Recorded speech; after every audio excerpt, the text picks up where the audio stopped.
जी जल्दी चलिए, देखिए आपके घर के बाहर एम्बुलेंस आई है। गायत्री भागती हुई दरवाजे पर आती है। तभी उसकी बहू चांदनी को एम्बुलेंस से बाहर लाया जाता है। हे भगवान, ये मेरी बहू को क्या हो गया?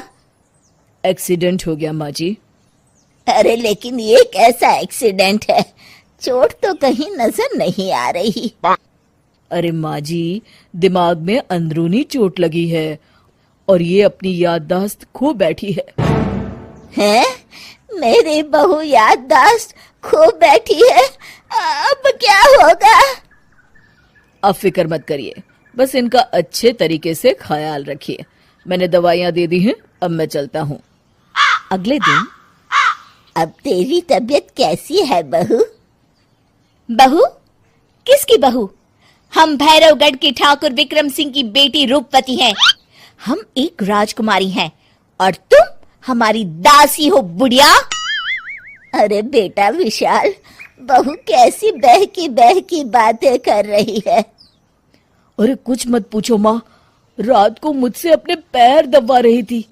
सर पर चोट लगने की वजह से इसका दिमाग पूरी तरह खराब हो गया है और ये अपने आप को राजकुमारी समझ रही है।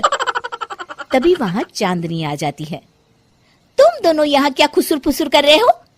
कहीं तुम दोनों मिलकर हमारे खिलाफ कोई षड्यंत्र तो नहीं रच रहे हो? हम तुम्हारा सर तलवार से उड़वा देंगे, समझे? अरे नहीं नहीं राजकुमारी जी, हम तो आपके सेवक हैं। भला हमारी इतनी हिम्मत? कहिए, आपने यहाँ हॉल में आने का कष्ट कैसे किया? हमें बहुत भूख लगी है। ए दासी, जल्दी से हमारे लिए भोजन का प्रबंध करो। आज हम शाही कबाब खाएंगे। विशाल अपनी माँ को चांदनी की बात मानने के लिए इशारा करता है। ठीक है राजकुमारी जी, मैं अभी आपके लिए भोजन लेकर आती हूँ। इस तरह विशाल और उसकी माँ ना चाहते हुए भी चांदनी की जी हजूरी में लगे रहते हैं। लाओ माँ, जल्दी से मेरा टिफिन दो, मुझे देर हो रही है। अरे ठहर जा, जरा दम तो लेने दे मुझे। सारे घर का काम मुझे अकेली को करना पड़ता है। तेरी बीवी तो राजकुमारी बनी बैठी है, सारा दिन हुक्म चलाती रहती है। अरे माँ, मेरा भी तो यही हाल है।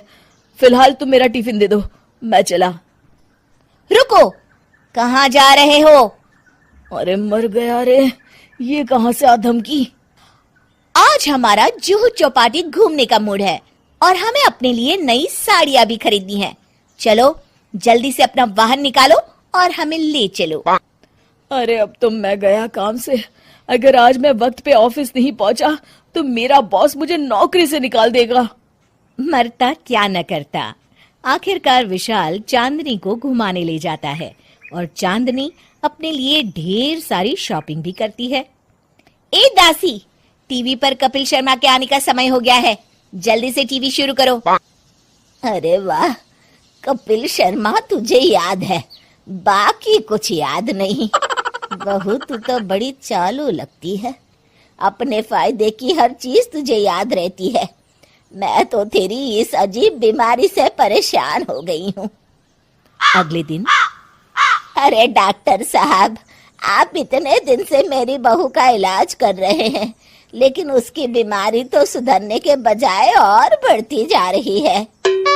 अरे माँ जी, ये दिमागी बीमारी है। बेचारी की याददाश्त चली गई है, वापस आने में थोड़ा वक्त तो लगेगा ही ना। गायत्री डॉक्टर से बात कर ही रही होती है कि तभी उसकी पुरानी सहेली शीला वहां आ जाती है। शीला को देख अचानक डॉक्टर घबरा जाते हैं। अच्छा माँ जी, मुझे एक मरीज को अर्जेंट देखने जाना है, मैं चलता हूँ। ये कौन था? अरे अब क्या बताऊं शीला, एक एक्सीडेंट भी मेरी बहू की याददाश्त चली गई है। ये डॉक्टर उसका इलाज कर रहा है। ये डॉक्टर कब से बन गया? अरे ये तो चमन पान वाले का लड़का है, सारा दिन नौटंकी करता रहता है। अच्छा तो ये बात है, अब मैं समझी। मेरी बहू और ये पान वाले का लड़का दोनों मिलकर मुझे बेवकूफ बना रहे थे। चल तू मेरे साथ। गायत्री शीला को एक बड़ा सा डंडा हाथ में देकर अपनी बहू चांदनी के कमरे में ले जाती है। बहू, ये मेरी सहेली है, एक डॉक्टर है। इसने तेरे जैसे न जाने कितनों का इलाज 2 मिनट में कर दिया है। इसका कहना है कि सर पर जहाँ चोट लगी हो, अगर उसी जगह दोबारा किसी बड़े डंडे से जोर से मारा जाए तो मरीज की याददाश्त वापस आ जाती है। देख, हम डंडा भी लाए हैं।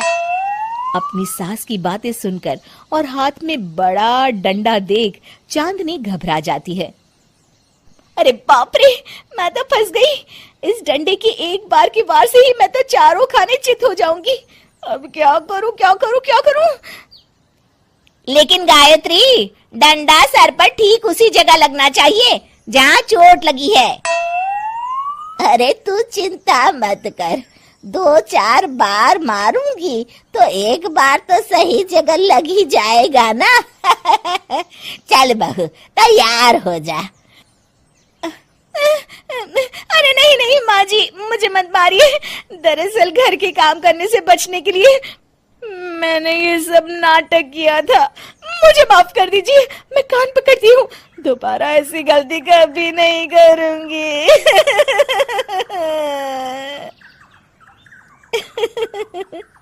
क्यों दोस्तों, कहानी कैसी लगी हमें जरूर बताइएगा।